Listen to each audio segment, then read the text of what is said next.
1948 সালের 24 মার্চ ঢাকা বিশ্ববিদ্যালয়ের অনুষ্ঠানে পাকিস্তানের তৎকালীন গভর্নর জেনারেল মোহাম্মদ আলী জিন্নাহ ঘোষণা করেন উর্দু এবং উর্দু হবে পাকিস্তানের একমাত্র রাষ্ট্রভাষা।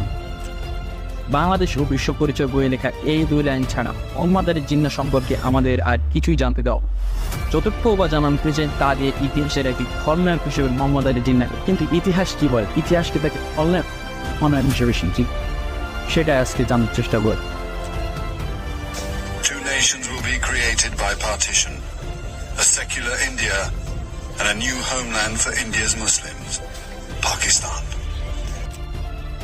সনটা ছিল 1876, তারিখটা ছিল 25 ডিসেম্বর। পাকিস্তানের করাচিতে জন্মগ্রহণ করেন পাকিস্তান রাষ্ট্রের রূপকার, পাকিস্তানের জাতির জনক মোহাম্মদ আলী জিন্নাহ।